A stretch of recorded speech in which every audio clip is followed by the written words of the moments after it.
Ողջույն սիրելի հայրենակիցներ, եթերում Անտապանն է, եւ այժմ մենք զրուցելու ենք Քրիստոնյա ժողովրդարական կուսակցության նախագահ քաղաքագիտության դոկտոր պարոն Լևոն Շիրինյանի հետ։ Ողջույն պարոն Շիրինյան, ուրախ եմ ձեզ տեսնելու տաղավարում, ուրախ եմ, որ մենք զրուցելու ենք, գիտեմ, որ հաջորդ շաբաթ դուք մեկնելու եք Ավստրալիա եւ հայաշատ Սիդնեյ քաղաքում ունենալու եք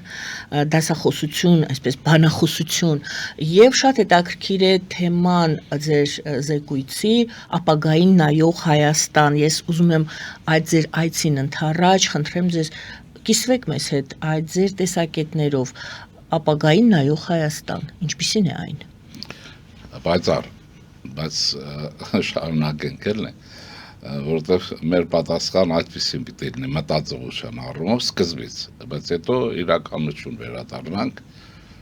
ուրեմն թվում է, թե մենք որպես հայեր ավանդույթ չպիտի խախտենք, երևի հարյուրավոր տարվա այդ միջալուց ժամանակի Ռուբեն Դարբինյանն էր ասում, հայ քաղաքական մտքի դեգերումները անցյալից չի կարողանում վերադառնալ ներկա եւ ապագա չի նայում, աղետներն էլ իրար հետևից գալիս են։ Ուրեմն այս ավանդույթը պիտի խախտենք, դա մասնագիտական եզրակացությունն է նաեւ,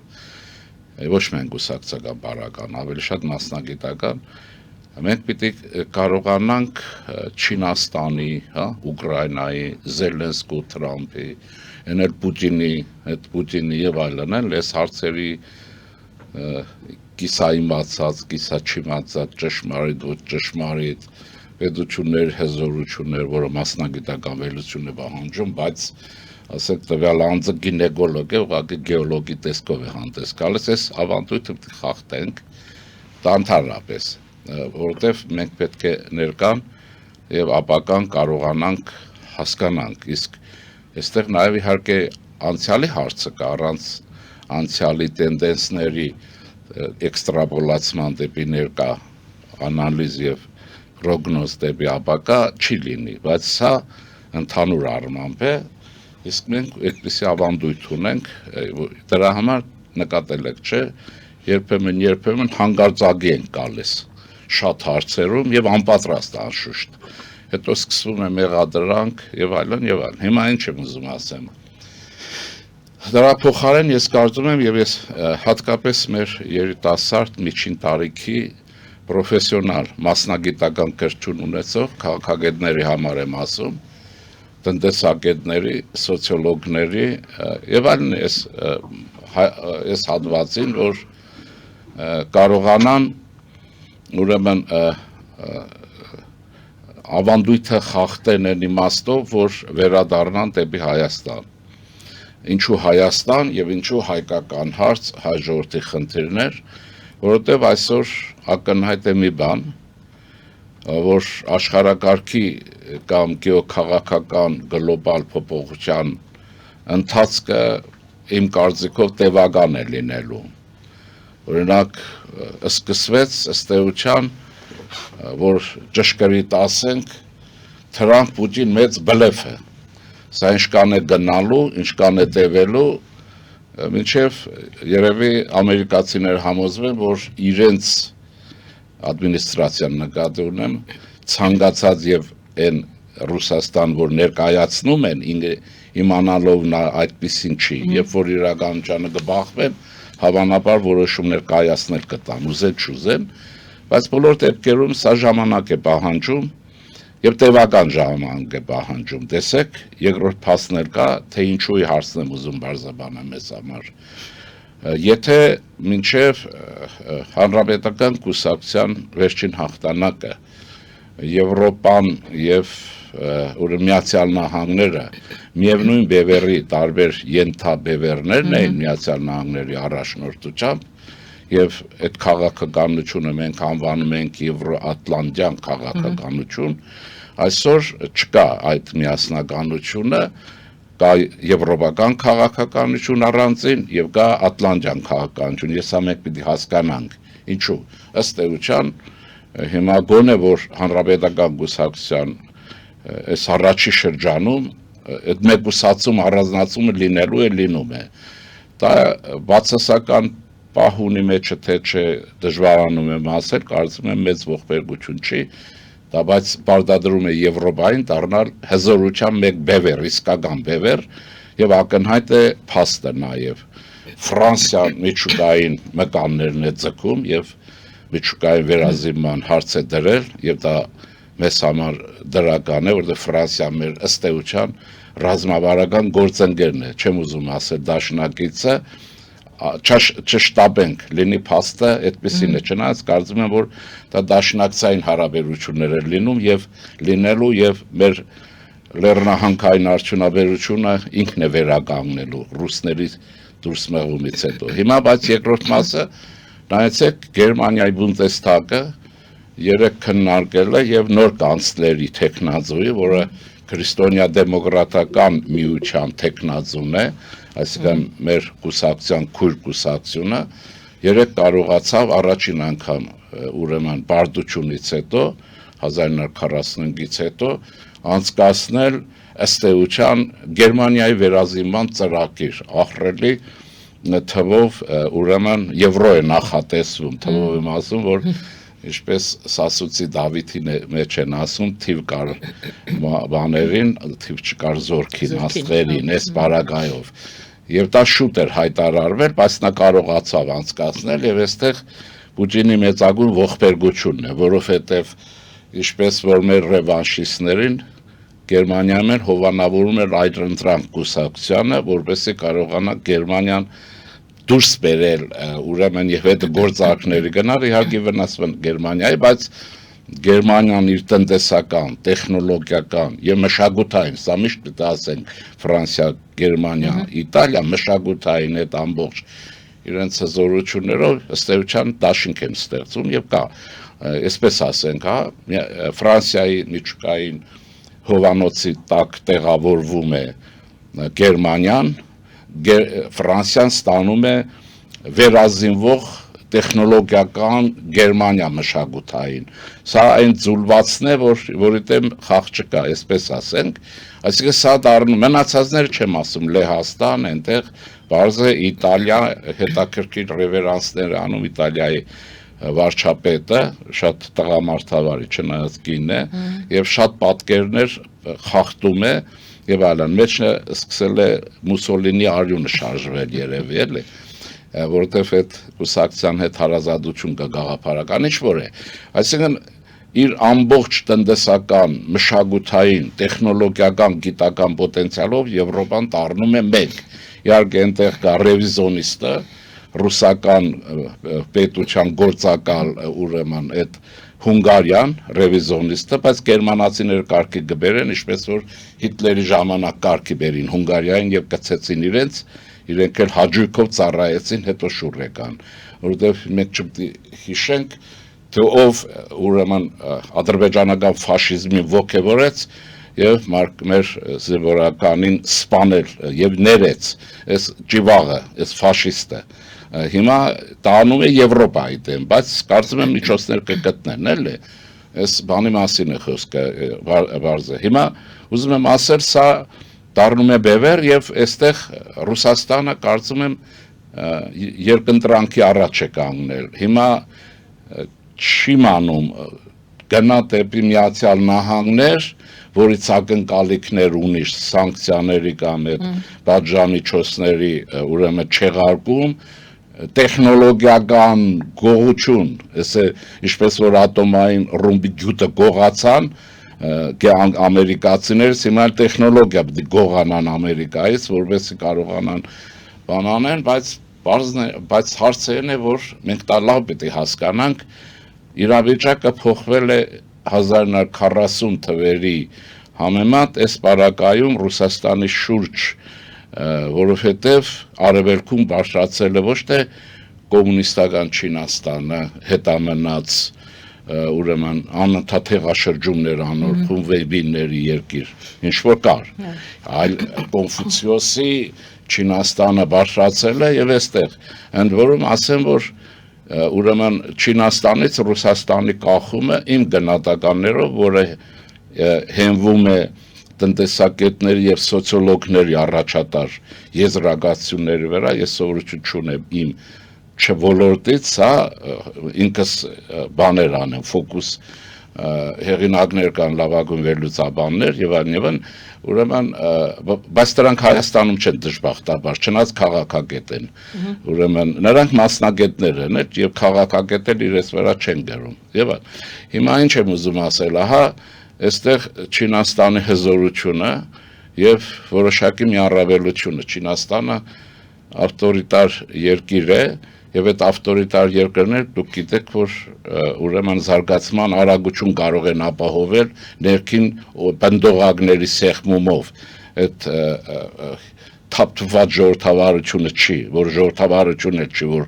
ամեն մեկը կարող է միանգույնս սպառաչել, իր ուզածը գոռալ, ճճալ, իշխանություն վարկապեկել եւ այլն։ Չինաստան, որը գերկենտրոնացված է եւ մշակութային իր արմատների վրա է տեղափոխվել վարուց, եւ ըստ էության, ինչ ասեմ, այս ուկրաինական պատերազմից հետո ինչ էլ պակաս կար Ռուսաստանն իրեն ենթարկել տալու առումով, տնտեսական, մշակութային, նաեւ դեմոգրաֆիական, որտեղ դեմոգրաֆներն ասում են, նրանց տվյալները կա, որ Ուրալից արևելք կենտրոնը թողենք հլը, մինչև հեռավոր արևան մի ճաբոնական սահման Ռուսաստանում աճում է չինացի հայր, ռուս աղջիկ մայր, մի մասը նաև քաղաքացի սերունդ 12-14 տարեկան, պատկերացնում եք, չէ, սրանք արմյաշկեկը չեն գնան եւ գործեն ռուսների համար աշխատեն, դա չինացիներն են, խաները։ Ինչ այ այսպես մի պահ կանգ առնենք, դուք նշեցիք, ասեցիք թափթփված ժողովրդավարությունը չէ, այլ ավտորիտարիզմն է, որ ասեցի, որը ժողովրդավարություն չի, եկեք փորձենք այդ երկուսը ավարտեմ այս հարցը, որտեղ էստեղ է տնտեսական եւ քաղաքակրթական մշակութային առումով Չինաստանը ըստ էության իրեն է ենթարկել Ռուսաստանին, Ռուսաստան տարբերակել չունի։ Դուք լսած կլնեիք որևէ ժամանակ, որևէ մեկս, որ որևէ երկիր կարող է մի այլ երկրի նավթ մատակարարել հազարավոր տոննաներով ինքնարժեքի ցածր կամ ինքնարժեքով։ Սվիզվան չի կարող լինել, բայց Ռուսաստանից իրենք ստանում են գուցե եւ վերավաճառում են Ֆիլիպիններ, Վիետնամ եւ այլն։ Հիմա ինչ եմ ուզում ասել, այստեղ իմը անալիզ է, որը մեկի կողմը չեմ, որը մեկի դեմ չեմ, այս ձև ասեմ, այս պարագայում։ Իհարկե ես իմ հակումներն ունեմ, բայց ահա հիմա եթե Պուտինը խնդրի առաջ է, եթե Կրեմլյան տիրակալները ինքը թեքվում է Միացյալ Նահանգների եւ Թրամփի պահանջների բավարարմանը, մերձեցման առումով որպես ստանա իրեն հասանելիքը եւ նաեւ ամերիկյան ճնշումներ Ուկրաինայի վրա, որ իր ատամի բանը դուրս չեկա, որ կարողանա հաղթել։ Այստեղ չինացիները բարձր բնդողակ սեղմել են, ուր էս գնում։ Բա մեր տակից կարող է տեղափոխվես, այս քանը, այս ինչ, դա Չինաստանն է։ Ուրեմն սրանք մեծապետական, կայսերական խաների այդպիսի ավանդույթ ունեն եւ մշակութային են։ Այսինքն այնտեղ շահեց, այնտեղ կորցնելու է եւ այստեղ Եվրոպան շատ չի կորցնում։ Միացյալ Նահանգներ ուղղակի ժամանակի հարց է, դուրս է գալիս, ինչ որ ուզում է անում է, այսօր եթե դա տևական է, Չինաստանը կլցնի դատարկությունը Եվրոպայի, տնտեսական առումով, տեխնոլոգիական առումով, մարդաքանակով էլ ուր ուզի ինչ կուզի կլցնի։ Այսինքն եւ Եվրոպան դառնում է միավոր, առանցքը ունենք արդեն Ֆրանսիա, Գերմանիա։ Գերմանիային մնացել է երկրորդ ընթերցումով, ինչքան հիշում եմ, Բունդեսթագի անցկացնել Բունդեսրատներ կանցկացնի այն միլիարդավոր եվրոները, որ նախատեսվում է եւ գերմանական ոգին բարձրանում է դրանով, դա պետք է մենք նկատի ունենանք եւ Գերմանիայի հետ շատ լավ հարաբերություններ ստեղծենք, օրինակ ես կցանկանայի, որ քրիստոնյա ժողովրդավարական կուսակցությունը ես փորձելու եմ ԿԴՄ-ի հետ որպես զուգահեռ կուսակցություն հարաբերություններ առաջացնի եւ հարևանցիորեն ասեմ, մեր ժողովրդի իմաստությունը կլինեն առանց որևէ բանի, որ ուրեմն ազգային ժողովի ապակա կառուցվածքի մեջ մենք ունենանք քրիստոնյա ժողովրդավարական ֆրակցիա, որը կաշխատի հանրապետականի հետ, ամերիկյան կաշխատի սրա հետ, Ավստրիայի ժողովրդական կուսակցության։ Այսինքն, եթե ուզում ենք հեռանային քաղաքականություն, ապա Հայաստան այստեղ պետք է լինի, եթե չէ, չի լինի, չէ։ Հիմա ինչ եմ ուզում ասալ, հիմա պատկերացնում եք Հնդկաստանի հզորացումը եւ մեծ այդ մերձեցում որ կա։ Ուզում եմ ասել, որ այստեղ եթե մենք ֆուտուրոլոգիայի տեսանկյունից նայենք, իսկ դա ապագայաբանության վերաբերյալ լավագույն գիտություն է կամ պատկեր է, ուրեմն սա տասնյակ տարիներ կարող է գնալ, չէ՞։ Եթե տասնյակ տարիներ կա, մենք ինչ էստեղ պետք է հավաքվենք ամեն օր քննենք Ճապոնիայի, Կորեայի հարցերը, ընդ որում շատ հաճախ տեղն էլ չի մնալով քարտեզ վերա ինքը որտեղ է, ինչ է։ Առաջարկս է դրա համար նախատեսված է դա, որ մենք հիմա այս բոլորը հասկանալով, որ դա պետության արտաքին գործունեության ֆոնն է, մեր ժողովրդի աշխարհասփյուռ վիճակն է, այս բոլորը հասկանալով կենտրոնանանք Հայաստանի Հանրապետության վերակառուցման վրա։ Նպատակը դնելով հետևյալը, որ դա պիտի լինի գիտա-տեխնոլոգիական, արդյունաբերական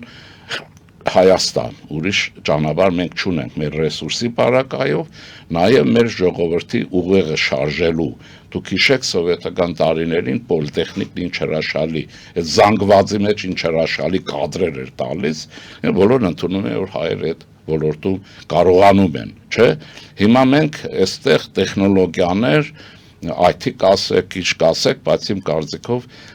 տեղական հումքը նաև օգտագործող, ոչ մետաղական հանքերը անպայման եւ ուրեմն այս լեռնամետալուրգիան, ուրեմն բղինց եւ այլն ազգայնացնելով անպայման ռուսական կապիտալը դավելու է եւ գողանալու նշանակություն չունի։ Չնայած ես գիտեմ, ես ենթադրում եմ Ռուսաստանը անգումով սրանք էլ լինելու են գնան, բայց դա մեզ ձեռ չի տալիս։ Նրան մեզ պետք է լավագույն տեխնոլոգիաներ, լավագույն մշակումներ, էկոլոգիայի մաքրություն եւ այլն, ռուսական արտադրություն եւ այլ օլիգարխներից քթները չեն կարողանում մաքրել, սրանք պետք է երկիր մաքուր պահել, ուրեմն պետք է միջազգային կառույցների հետ անել։ Հիմա եւ Հայաստանի համար շատ վիճակում է այս դրա համար ես առաջարկում եմ, որ այս տեսակետին վերադառնանք, որովհետև այստեղ մի հարց կա, ժողովրդավարության հարցը։ Մենք պետք է հասկանանք, որ աղքատ երկրներում ժողովրդավարությունը տևականորեն արմատավորվել չի կարող։ Դա աքսիոմա է։ Այդ չի նշանակում աղքատ երկրները չպետք է փորձեն այդ ճանապարհով գնալ, բայց երբ այդ ճանապարհը ինչպես մենք ընտրել ենք, անդարձ է անշրջելի, եւ դա գալիս է մեր ժողովրդի պարլամենտական լինելու իր հոգեբանական կերտվածքից, փակագծում ասել, որ օրինակ ակադեմիկոս Մանանդյանը գրում է, որ հին Հայաստանում, ինչպես որ այնտեղ բաներ կան Հռոմում եւ Հունաստանում հայերը եւս իրենց երկրում ռեալիզացնում են ռազմական դեմոկրատիա, բայց ռազմական, այդ որ ասեցի թափթփվածությունը, այսինքն դեմոկրատիայի ձևերը շատ են, դրա համար դրա մոդելները կիրառության, այսինքն ուզում եմ ասել պետականության զարգացում, իր աշխարհագրությունից բխող պետության մոդել, ես ինչու եմ առաջարկել ու առաջարկում եմ եւ կուսակցության տեսակետն է, որ Հայաստանում ուրեմն ստեղծել այդ կանցլերական դեմոկրատիան ինչի համար, որովհետև գերմանացիները միշտ եղել են մեր նման երկու քարե արանքում, Մոսկվան արևելքում, Փարիզը արևմուտքում, մեկն էլ հյուսիսում գլխին բամփով կներեք արտադրության պատկերի համար, Անգլիան, չէ՞, տեսեք, երբ ինչ Գերմանիան երկու անգամ էլ ամբողջ տանում է համաշխարհային տիրության է գնում, թվում է էսը լուծում է հարցը, բայց հանկարծ առաջանում է հակագերմանական կոալիցիա, այս պետությունների ամերիկան էլ միանում է, հարցը փակում են։ Բայց սա մի կողմն է հարցի, բայց այդ պետությունը, երբ որ ստեղծվել է, Բիսմարկը այդ ընթացքը տվեց, նա հաշվի առել, որ այդ թափթփված ժողովրդավարություն, ինչպես կարող ասենք ուրիշ երկրներում լինել, Գերմանիայում չի կարող լինել, հետևաբար կենտրոնաձիգ իշխանություն է պետք, կանցլերի համապատասխան լիազորություններով, բայց ժողովրդավարական ընթացակարգի եւ գերմանական մշակույթի վրա։ Այս մեր առաջարկն է, իսկ այդպիսի բարակայում մենք ունենք արդեն Բաքու, ունենք Անկարա, հյուսիսում էլ ունենք մեր եղբայրական Վրաստան, որը անընդհատ ինքն է կոորդինատները փոխում, խնդիրներ, չէ, ել չեմ ասում մնացածը, ինչը, ահա այստեղ մոդելի ընտրությունը պիտի աշխարհագրությունը թելադրի, ուրեմն սրա վրա արդեն հետազոտություններ են պետք, պիտի տեսնել եղած վիճակը ինչու է այսպես, ինչ անենք, որ լավ լինի եւ ինչու երկրում պետք է ոչ թե վայրի լիբերալիզմը ինչպես որ կա, որը ըստ էության դանում է մաֆիոզ կառույցների առաջացման, սա անհատական ցանկությունից դուրս է, օբյեկտիվ հանգամանքներն են առաջացնում, այլ Հայաստանում պիտի կիրառվի սոցիալական, շուկայական տնտեսություն, ինչը որ մենք ենք առաջարկում, որտեղ միջին հայ քաղաքացին պիտի նորմալ ապրի, աշխատի, նրան չթողել ծուլանա, չաշխատելով ապրել, բայց այնքան չանել, որ նստի եւ դիվանագետ դառնա դիվանի վրա, սպասի նպաստը եւ ծուլանա, ինչպես որ եղավ, եւ օլիգարխիաներ ծնի երկիրը։ Ուրեմն սոցիալական շուկան դա բացառում, օրինակ եթե Գերմանիան նայեք, նրանք ունեն հակակարտելային եւ հակաօլիգարխի գորենստրություն, ջախջախում են, չեն թողում, եւ Գերմանիան ինչպես նաև Ամերիկան, իրենց ազգային հարստությունով միջին դասի վրա են նստած, ոչ մոնոպոլիաների։ Ուզում եմ ասել, չնայած ես կողմ եմ, որ մենք պիտի նաև մոնոպոլիաներ ունենանք, այն ընկերություններ, որ մեր չափերով ազգային արդեն վերջին հաշվով ստացվածք են դարել, ես մի երկուս անձն հանենք, բայց դարել են, ինչպես որ Հարավային Կորեայում դրանք պիտի վերածել օրենքի շրջանակում աշխատող հզոր ընկերություններ, որ կարողանանք աշխարհի մրցույթի մեջ մտնենք, թե չէ կոոպերացիայով բանով չենք կարող, ինչպես տեսեք Հարավային Կորեան է, Երևան դուրս են գալիս, էլ Hyundai, էլ չգիտեմ Samsung, էլ ինչ, այդ ամբողջը կամ ճապոնական արտադրանք է, կամ հիմնականում կորեական արտադրանք է, այդ տանջերուսման համակարգեր, Կորեան է, ինչու այս սրանք են մեր տնտեսության չեբոլ են ասում, այդ չեբոլների նման բաներ էին, ինչ որ մենք ունեինք այս եռապետության իշխանության օրերին, բայց չպիտի ունենանք պարլամենտական պետության շրջանակներում։ Այս հարց ուզում եմ ասել, որ դրա համար իսկ սրա մեջ մենք մի խնդիր ունենք, որը շատ ցավոտ հարց է եւ ուրեմն մեզ համար կենսական է հայերիս համար, ոչ միայն երկրի ներսում, այլ աշխարհում մեկ։ Մենք տեսնում ենք, որ մեր գիտակցության մեջ կայուն եւ ուժեղ նստած է գավառականությունը, մեկուսացվածության առումով եւ ռաբիզը։ Տեսեք ինչ է կատարվում, չի կարող որևէ ժողովուրդ ունենալ որևէ հաջողություն, եթե ինքը որպես ժողովուրդ նստում է ռաբիզի վրա, որովհետև այսպեսի մի պարադոքսալ Ինչ բան է ռաբիզը, ասեք, որ հասկանալի ինչ մասն է խոսում։ Եթե դասական երաժշտությունով չի կերակրվում հանճարեղ ֆիզիկոսը, նա ոչ մի գյուտել չի կարող անել։ Այս մշակութային հենքը պիտի բարձրանա եւ այստեղ մենք շատ բան ունենք ու սրանով էս մասն է լավ, այսինքն այս հարցերը ես հիշեցնեմ աշխարհասփյուռ մեր հայ ժողովրդին, մենք ունենք աշխարհում լավագույն կլասիկա, մշակույթ եւ ճարտարապետություն եւ երաժշտություն եւ բանաստեղծական արվեստ, դա գալիս է այն, չգիտեմ, որտեղից եւ չի ավարտվելու երբեք, բայց հիմա մեզ խեղդում է ռաբիզությունը, ռեստորաններ, սրճարաններ, պիտի դիմել մեր ռեստորանների, կենսակերպի մասին եք խոսում, գիտակցության մասին, ազգային գիտակցությունը պիտի բարձրանա։ Գիտակցության մեջ ռաբիզություն եք տեսնում։ Իհարկե, դա ծաղմանումն էլ եմ ուզում եմ, որ հասկանալի լինի։ Այսինքն զգացական պահից չի բարձրանում վերև։ Իսկ զգայական, գիտեք, եթե դա չի զոքորթում տեսական պատկերային մտածողության հետ, արդյունք չի տալիս։ Մեր մշակույթի առավելությունն դրա մեջ։ Հիմա այ մի դեպք է եղել Չերչիլի հետ է կապված, ասում են, որ երբ որ 40 թվին բյուջե էին հատկացնում պատերազմ Գերմանիայի դեմ, շատ ծանր վիճակում պատերազմելու, նա բանը տեսնում է,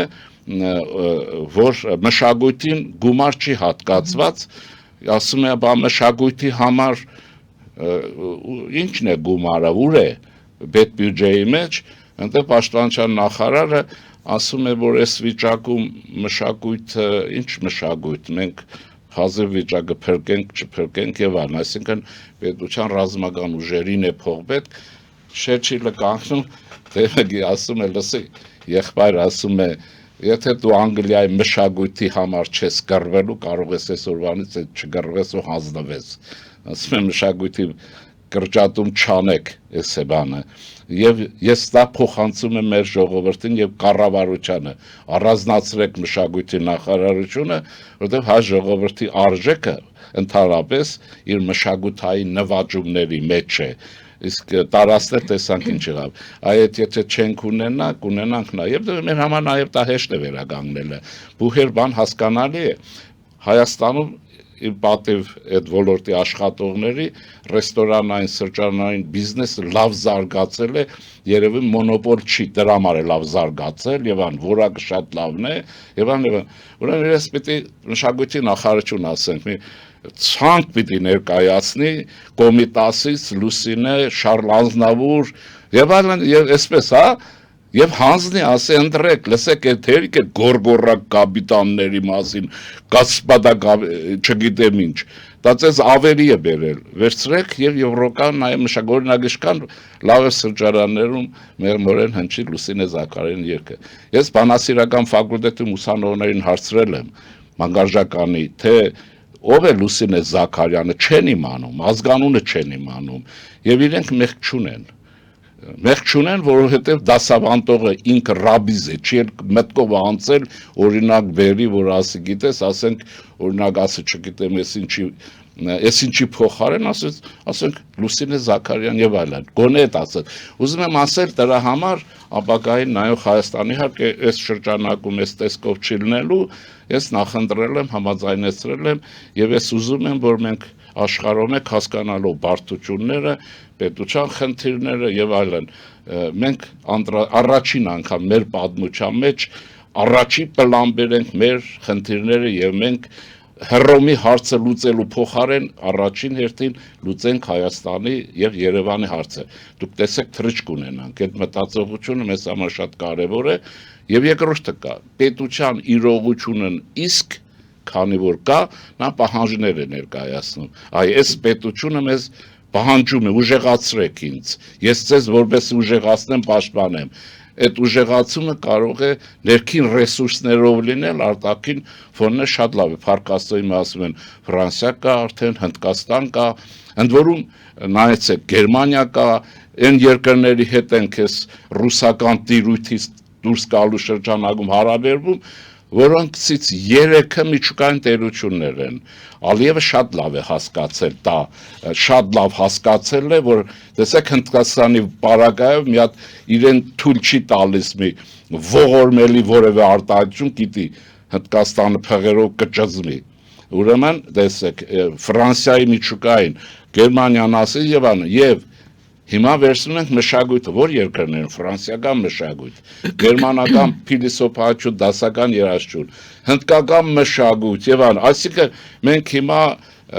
այդ ամեն ինչից հետո ինչ որ գեհենով անցել ենք, ինչ եղել է, այսօր հայտնվել ենք այն միջավայրում, որտեղ նաեւ ընդունելի չենք։ Դուք նկատել եք, այլևս Հայաստանում հնդկական սերիալներ չկան էկրաններին, որովհետև հնդկական ինձ թվում է հզոր կլասիկան մշակույթը ճզմում տանում է նաև այդ մշակույթով ապրող են տատիկին, որը դուրս չի գալիս դրա միջից։ Այդ չեմ ասում մերի մասին է խոսքը։ Ես ընդ որում ես վերջերս եմ տեսել մի բան, ասեմ Կոմիտասը երբ հիշողությամբ եմ ասում, համերգ է տվել թե ելույթ է ունեցել, Դեբյուսին ծնկաչոք կանգնել է դիմացը Կոմիտասի, այսպես դրա համար առաջարկս նաև առաջարկս էլի, պահանջ նայում, որպես իրավունք ունենք հայերս իրարից պահանջելու, ձեր ռեստորանում, սրճարաններում Կոմիտասը տրեք, դուք էլ կզարգանաք, էլի, դուք էլ, որովհետև կապիտալը գիտենք ու ոնց եղել, ովքեր են եղել, էլի, դուք էլ պիտի զարգանաք։ Շնորհակալ եմ, եկեք այսպեսի մի հատ մտաղացումը։ Մյուս կողմից էլ տեսնենք ապագային նայող Հայաստան, կապը Հայաստանի եւ Հայաստանից դուրս բնակվող հայության։ Տեսեք, դուք ասում եք Հայաստանը պետք է հզոր լինի, պետք է ամեն ինչ անենք, որպեսզի հզորացնենք։ Հայաստանից դուրս գտնվող հայությունը եւս չեմ ասում բոլորը անխտիր, բայց շատ շատերը կապը պահում են Հայաստանի հետ, համենայն դեպս իրենց ուշադրությունը դեռ ուղղված է դեպի Հայաստան։ Եվ մեր խնդիրներից մեկը շատ մեծ խնդիր, համենայն դեպս իմ գնահատմամբ կներեք, որ ես գնահատական եմ տալիս, դա դեմոգրաֆիական խնդիրն է։ Մենք շատ կորուստ ունեցանք, այո, մենք երեխաներին շատերը դուրս են եկել դուրսը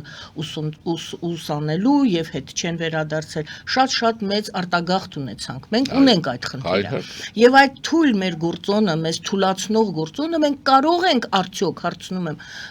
շրջել եւ դարձնել մեզ ուժեղացնող գործոն։ Այսինքն այդ կապը տեսեք, ես սփյուռք բառը այլևս չեմ օգտագործում, բայց գուցե սխալ եմ անում։ Սփյուռքը դա կազմակերպված հայությունն է տվյալ համայնքի տեսքով, բայց ես անգամ անհատների մակարդակով եմ ասում, Հայաստանից դուրս գտնվող հայությունը եւ Հայաստանը, մենք կորցրել ենք այդ կապը, մենք այդ կապը վերականգնելու եւ ամրացնելու խնդիր ունենք ապագայի Հայաստան կերտելու ճանապարհին։ Ասեմ, որ պետականության, ինքնիշխանության, ինչ որ հիմա տեղի ունենում, բարձրացմանը զուգընթաց մեր հարցերը բարդանում են լուծումների առումով,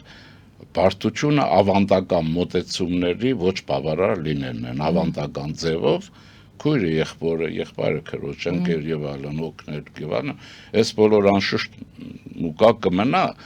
բայց պետք է օրենսդրական կարգավորումներ ունենան։ Ես հիմա իմ ձեռքի տակ կա Լիտվայի Սփյուռքի հետ հարաբերվելու մասին օրենքը, դրանք պետք է ուսումնասիրվեն եւ օրենսդրական կարգավորման մեջ տրվեն։ Իմ լավագույն ընկերը, որ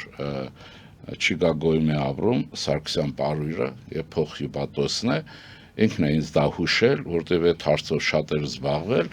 որ Լիտվայի օրենքը շատ լավն է, մենք պետք է այսինքն նախկին ձևերին օրենսդրական կարգավորումներ տանք, ես ճիշտ ասած ժամանակ չեմ ունեցել նորը, դրանք բան կանենք, ընտրություններն կներկայացնենք։ Համարում եք, որ կարևոր է, այո։ Իհարկե, խոսք չկա դրա մասին, այսինքն ինչ երկրորդ մասը կա, եթե մենք եկեղեցու այս անհասկանալի ասեմ, այսօր սուր խոսք չասեմ, այս վիճակը հաղթարենք եւ եկեղեցու պետը լինի պետության կողքին, ոչ թե ռուսների կամքը կատարող եւ մերձ կլանին, որ անթույլատրելի բան է, ինչպես անթույլատրել էր ժամանակին Գրիգոր Լուսավորիչի եւ Տրտարմեծի փոխհարաբերության այդ վիճակը։ Գիտեք չէ, Տրտարմեծը կողքին պահում էր երկրորդ գահը, որի վրա պետք է Գրիգոր Լուսավորիչը նստեր, ոչ թե առաջինը, առաջինն էր ու չկա։ Այդպես էլ եղել է։ Ուրեմն այս սխեման վերականգնում ենք, պատկերացնում եք մեր եկեղեցիների հզորությունը համայնքների ավանդական գոնե միջավայրում մեկ եւ երկրորդը մեզ համար ազգային հարստություն է նաեւ մեր կաթոլիկությունը, այդպես պայմանական ասեմ, եւ մեր բողոքականությունը, որոնք 1860-80 Մխիթարյաններն ավելի շուտ, մի խոսքով սրանք ազգային ստացվածներ դառան, հիմա ինչպես առաջացան, եւ մենք ունենք ազգային 3 եկեղեցի այսօր։ Պատկերացրեք նրանց հետ աշխատանք այդ ազգապահպանություն, մշակույթ, քաղաքական, լոբիստական, որտեղ օրինակ ինձ համար աչքիս առաջ է այն պատկերը, որ այս Ռոբերտ Քենեդին հիշում եմ, որ արևմտյան Ամերիկայի ուրեմն հոգևոր առաջնորդի հետ էր, եպիսկոպոսի հետ հանդիպես, նկարները կան, այսօր էլ եւ Քենեդիների ընտանիք հայտնի է եւ ավանդույթներ էլ կան եւ այսօր նա Թրամփի կառավարության առողջապահության նախարարն է։ Իհարկե պատկերացնում եք, այսինքն մենք ինչ հնարավորություններ ունենք։ Մենք պետք է ընդգրկենք նաեւ անգլիախոս դարձած մինչ ցեղասպանության շրջանի հայությանը եւ որտեղ եղել արտագաղթ նաեւ այս չափերը չեն եղել այս ծևերով եւ այսպես ուզում եմ ասել, որ ահա սա էլ մի ռեսուրս է, եկեղեցիներ, բայց այսպես մի բան կա, որ երևի թե ուրեմն պիտի մնացածը մենք պետք է իրար բացատրենք բոլորս, որ այն պետականությունը, որ X-ին դուր չի գալիս այսօր, այն իշխանությունը, որ ինքը ես չեմ հասկանում ինչպես է ատում եւ ինչու է ատում, չեմ հասկանում դա, ես գործակալի մասին չեմ ասում, Պուտինյան դրանք այդպես էլ լինելու են, բայց հասկանալի չի այդ միջին հայ քաղաքացու այդ մաղձը պետության հանդեպ եւ այլն, որտեղ իշխանությունները պետության թե իշխանությունների իշխանության անվան տակ պետության դեմ է, ես ասեմ ինչու, որովհետև հայության մեջ անվստահություն կա իր կարողությունը պետականություն ունենալու,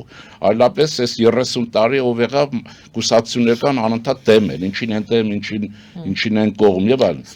ուզում եմ ասել, ուրեմն այս հարցը պիտի բոլորն ընդունեն, որ իշխանությունները եթե գալիս են ընտրություններով, օքեյ, վերջացավ, մինչև հաջորդ ընտրությունները, եթե կարիք կա ժողովուրդը քվեարկի հակառակով եւ այլն։ Ուզում եմ ասել, որ այս հարցը պիտի բոլորի համար դառնա կանոն, հատկապես այս ամերիկահայ ուրեմն Հայաստանից դուրս պրծած, Հայաստանի դեմ կռիվ տեղող վերլուծաբանների համար եմ ասում, կոնկրետ եմ ասում, ուրեմն ճողոպրել են Ամերիկայում ապրում են, գիշեր-ցերեկ Հայաստանի իշխանություններին են քննադատում, ես ոչ իշխանություն եմ, ոչ էլ օգուտ ունեմ իշխանությունից, բայց սա ինձ համար ընդունելի չի, շատ կասկածելի գործելաձև է, իհարկե պիտի քննադատել, անշուշտ, ասենք, եթե ես ասում եմ գիտատեխնոլոգիական Հայաստան, սա քննադատություն է, ուզում եմ ասել, բայց չի որ չկա, չէ, դա ստրատեգիական հարց է, ոչ թե ասեմ, գիտեք, ինչ կա սարակույրը եւ ինչ որ կա, չէ, եթե այս առաջարկներն է քննադատություն էլ ոնց է լինում, բայց Գերմանիայում էլ են այդքան քննադատում, ոչ են ոչնչացնում իրար։ Հիմա նույնն է, որ հա, Մերցվերսնի Շոլցի ձերբակալի սկսի մերուհեր, հա, այդպիսի քաղաքական մշակույթ կա եւ գիշեր-ցերեկ գործնատիր իշխանության դեմ լինեն, գիշեր-ցերեկ դեմ են, ինչն է հարցը, նայեցեք, սա աղետ է, որովհետեւ իշխանությունը եկող գնացող է, պետությունը հավերժ է, բայց եթե տևական է սա, ուրեմն սա հակապետական ուժ է, ոչ թե հակաիշխանական, իշխանության թերություն նկատի ունենալով, մանավանդ մեր այս վիճակով, ես բանով ասեմ, բոլորն իմանան, Ուկրաինան նայում ես քեֆդ գալիս է, ինչ ոչ թե իրենց վիճակից, էլ Պորոշենկո, Տիմոշենկո, չէ, Թրամփ առաջարկեց, ասեց եկեք ձեզ դարձնենք նախագահ, ինչ արեցին, սրանք Պուտինին գնում երթվում են Ղարաբաղը հանձնեցին, հիմա եկել մուննաթ են գալիս Հայաստանին, թե ես ինչի չկռվեցիք եւ դուք ինչու չոչկացաք։ Փաշինյան մեծ թեմայի մեջ եք մտնում, ես մեր թեմաներն են, ահա այս կոնցեպցիան, որի շրջանակներում մենք աշխատում ենք այսպես։ Ուզում եմ ասել, դրա համար մեր ռեսուրսը շատ է, քիչ չի, բայց այդ ռեսուրսը պետք է կազմակերպվի եւ դա իրականում եւ երկրորդ հարցն է կա, քանի որ դրա հետ կապված ասեմ։ Ես կարծում եմ, որ մենք պետք է ունենանք ուրեմն պարլամենտի երկրորդ պալատ անպայման, սենատ ասենք, որտեղ սենատներն են, որ կամ Բունդեսրատ, կամ երկրորդ պալատ, ինչպես կուզեք, դրանք խորհրդակցական ձայնի իրավունքով սփյուռքը պետք է ներկայանա որպես պարլամենտական, երկաստիճան, այո, ասենք տեսեք Գերմանիայում ոնց է 16 երկրամասը ինչքան հիշում եմ, կա Բունդեստագը, որ իրենց պարլամենտն է, բայց Բունդեսրատը կա ամեն երկրամաս ինքը գործողել է այնտեղ հանցքանդ քանակությամբ եւ նրանք խորհրդակցական ձայնի իրավունք են նկատի ունեցեք հիմնականում ինչքան հիշում եմ։ Ուզում եմ ասել, սփյուռք այս ծևով պետք է ընդգրկվի, ոչ թե ով ինչ ուզի կան այստեղ ուրեմն կան իշխանություն փոխել, այ քեզ բան։ Այսինքն ոնց Կանադայի քաղաքացին եկել է Հայաստանում իշխանություն է փոխում։ Ես մենակ ես չեմ։ Իսկ այնտեղ տեսնում եմ, որ հենց տեսնում են, հա, Կանադայի ոստիկանից ծլկում եմ մոտից։ Այստեղ քաշքշում են ոստիկանին։ Այս բոլորը եթե օրենսդրական հիմքերի մեջ դրվի, կարծում եմ բոլորն էլ կգան եւ չեն ասի, գիտեք, ես ծառայություններ ունեմ, ունես։ Հետո բարձրացվեց, որ այդ ծառայությունների 90% սուտ է։ Այսինքն ուզում եմ ասել, օրենքը կկարգավորի եւ մենք կներկայացնենք, ես կողմ եմ, որ ունենանք եւ սփյուռքը պետք է այդ ձևով սփյուռք ասենք, համայնքներ ասենք, պետք է ընդգրկվեն Հայաստանի կյանքի մեջ եւ լինեն այդ իմաստով Հայաստանի հետ, բայց չունենան, այսինքն չի էլ կարող, որտեղ իրենք ուրիշ երկրի քաղաքացի են, նորմալ է եւ այլն։ Երկհաղաքացիությունը տալիս է որոշ լուծումներ։ Այսինքն լուծումները իհարկե իմ ասած է, մոդելն առաջարկում են, բայց սա իրավաբանների հետ արդեն պիտի քննարկվի, իրավագետների, որոնք միջազգային իրավունքի մեջ պիտի տեղավորվեն։ Շնորհակալ եմ, փաստորեն մյուս շաբաթ մենք չենք հանդիպելու, մյուս շաբաթ դուք Սիդնեի հայության հետ եք շփվելու, ձեզ բարի ճանապարհ, շնորհակալ եմ այսօրվա զրույցի համար, շնորհակալություն սիրելի հայրենակիցներ, հիշեցնեմ, որ Քրիստոնյա ժողովրդական կուսակցության նախագահ եւ քաղաքագիտության դոկտոր պարոն Լևոն Շինյանի հետ էինք զրուցում, զրուցուղար մեր Գայանե Արաքելյանը, բարին ընձեզ։